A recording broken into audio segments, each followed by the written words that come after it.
Oh, the weather outside is weather.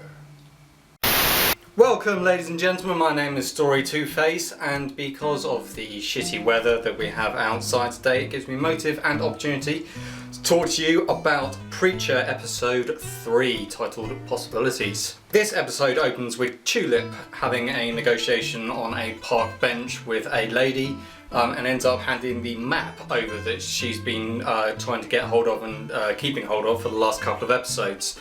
That's what all the fight in the car was. The first time we met Tulip through the cornfield and everything, she was fighting these two guys who were trying to steal the map from her. Now, up until this point, we have no idea what this map is, but the first clue that we get is on this park bench during this conversation where she says, "What is Grail Industries?" After passing the map over, the woman who Tulip was talking to then proceeds to go into a very dark cinema to meet a bald-headed man that we only ever see from the back, who is dressed all in white. Now, what we don't see on the screen, but we see as our man in white leaves, he's sitting there and he's watching a snuff film festival. Those of you who have read the graphic novels will know exactly who this is, why they want any references to the Grail and Grail Industries to do with the map. So looking forward to this guy. But, and this is a big but, this is yet another character who has been very slowly or very quickly introduced with no follow-up at all. So we've got this mysterious man in white. We've got the two men that Cassidy fought with in the previous episode in the church. And we still don't know a lot about Odin Quincannon.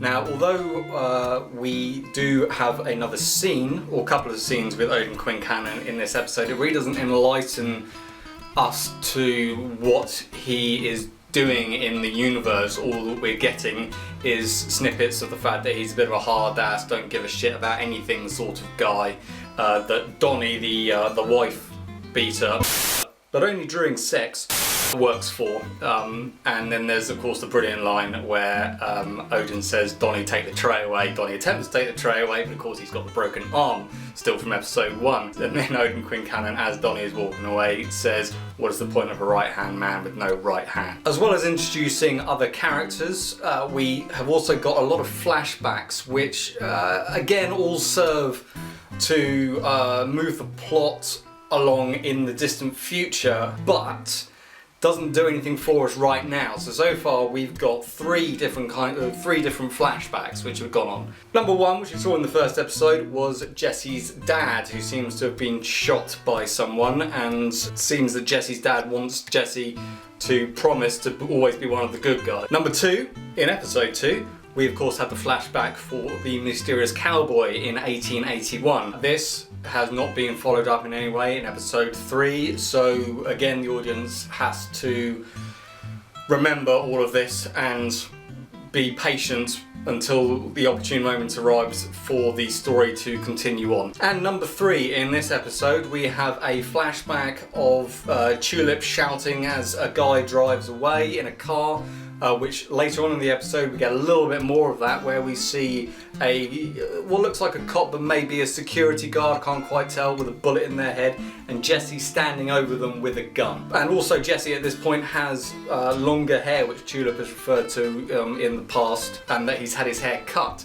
So this gives us a little bit of a teaser into what Tulip and Preacher were up to during these mysterious long ago days. But again, it's just another story that doesn't follow on, so the audience has to do a lot of remembering about what's been going on in the past and then what's currently going on at the moment. However, the two guys that we were talking about that have been chasing Cassidy and had a massive fight in the church with him in the previous episode, we find out in this episode, when Cassidy has a conversation with them after killing them again, that not only are they immortal, which we have obviously established, but they are from heaven. Now, this raises all sorts of questions as to how supernatural things and particularly how religious aspects are going to develop. Very, very interested to see what's going to happen there in episode 4, because presumably we're going to get the head-to-head certainly if not in episode 4 but in episode 5, of our two guys facing off against Jesse and potentially Cassidy. I'd be surprised if he doesn't side with Jesse, although he's attempting to play the middleman at this point. We get to see them develop and maybe have a head-on thing, and we don't know what's going to happen. But I have a feeling that these two guys from heaven may not fare quite as well as Jesse Custer. In this episode we also see a little bit more of the use of the word. Now for a start, it's a bit of a laugh. We have Preacher making Cassidy hop up and down singing some Johnny Cash, and we have him saying that the governor of Texas is Chuck Norris. Now of course in humour this is the way to prove more that the word is exactly as it has been shown in the previous 2 episodes, that whatever Jesse says gets done literally by the characters that he's ordering them. Now, as we've seen in the other 2 episodes, we see that when Jesse uses the word on a particular person, the person takes the word literally and does exactly what he says. So obviously Cassidy hopping up and down on the spot is a slightly lighter note in comparison to opening your heart, which we saw in episode 1, which was just a little bit more graphic than hopping. The other thing of course we find out to do with the word is that he has made our girl's eyes open. Now, this is interesting because I only put 2 and 2 together having watched this, that she and Eugene have a connection. I will not talk no further than that, but those of you who read the graphic novels and know Eugene's past, you should be able to put 2 and 2 together yourselves and work out the role of the girl that's involved. Now if Jesse of course continues going around making miracles, i.e. making people's eyes open, he's going to start drawing attention to himself. He uses the word on Donnie, of course, in the toilet scene that we see when Donnie has the gun to the back of Preacher's head and Preacher tells him to put the gun in his mouth, sit down and pull the hammer back. I mean, the more times Jesse uses the word, the more suspect the town's going to get. I've got a feeling that our girl from the church already has a good eye, is already suspecting something, because she is visiting the girl's mother, the girl whose eyes is opened. Donnie is obviously going to suspect something. I think our bus driver probably suspects something as well, and there is a little moment between Donnie and the bus driver to show that they don't really understand what's gone on. But they haven't said to each other that both the things major things that have happened in their life, these events, have been directly caused by the Preacher. So once they make that connection, then the town is going to start getting very suspicious of Jesse Custer and his potential new activities and powers. I said I wouldn't do this, but on this occasion I am going to, and I'm going to draw a difference between the book and the TV series. One thing which has disappointed me slightly is that Jesse Custer in the books always has a silver Zippo lighter with the words "fuck communism" written on this. This lighter was a present from his father. However, in the TV series that we have here, he's only using plastic lighters. The symbolism of the lighter in the book actually has quite a big backstory, and it's obviously, and for those of you who have read the book, it has a lot to do with the Duke. Now whether or not the Duke is going to make an appearance remains to be seen. The lighter is a representation of Jesse's past, both literally and harking back to a time before his father even knew his mother.